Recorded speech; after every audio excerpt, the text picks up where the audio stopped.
پیارے ناظرین، وقت کے بادشاہ نے اپنے کسی خاص وزیر سے پوچھا کہ یہ میرے نوکر مجھ سے زیادہ خوشباش کیسے رہتے ہیں جبکہ ان کے پاس کچھ نہیں اور میرے پاس کسی چیز کی کمی نہیں۔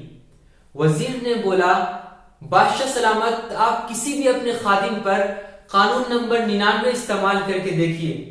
بادشاہ سلامت نے کہا، اچھا یہ قانون نمبر 99 کیا ہوتا ہے؟ وزیر نے کہا، بادشاہ سلامت، ایک سراہی میں 99 درہم ڈال کر اس سراہی پر لکھیے کہ اس تمہارے لیے 100 درہم ہدیہ ہے، پھر رات کو کسی خادم کے گھر کے دروازے کے سامنے رکھ کر دروازہ کھٹکھٹائیے اور ادھر ادھر چھپ جائیے اور تماشا دیکھ لیجیے۔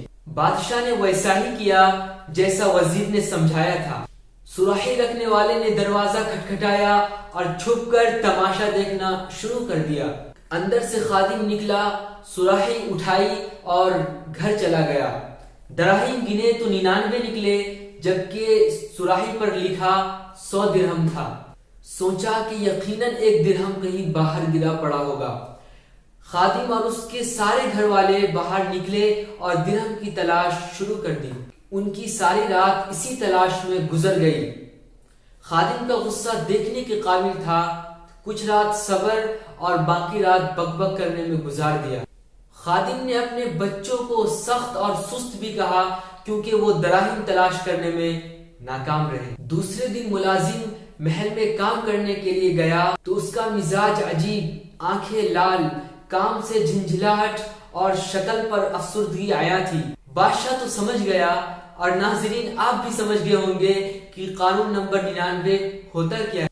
لوگ ان 99 نعمتوں کو بھول جاتے ہیں جو اللہ تبارک و تعالیٰ نے انہیں عطا کی ہوئی ہوتی ہے اور ساری زندگی ایک نعمت کو حاصل کرنے میں آوارہ رہ کر گزار دیتے ہیں جو انہیں نہیں ملتی، اور یہ والی رہ گئی نعمت بھی اللہ تعالیٰ کی کسی حکمت کی وجہ سے رکی ہوئی ہوتی ہے، جسے عطا کر دینا اللہ تعالیٰ کے لیے بڑا کام نہیں ہوا کرتا۔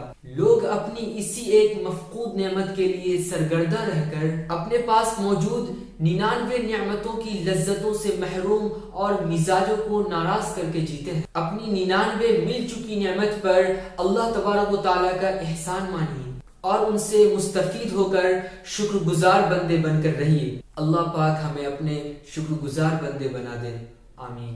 ناظرین، اگر آپ کو یہ ویڈیو پسند آیا تو ویڈیو کو لائک کیجئے، سعد اللہ آفیشیل چینل کو سبسکرائب کیجئے۔ جب تک کہ آپ رکھیے اپنا خیال، ملتے ہیں اگلے ویڈیو میں ایک نئے ٹاپک کے ساتھ، تب تک کے لیے خدا حافظ۔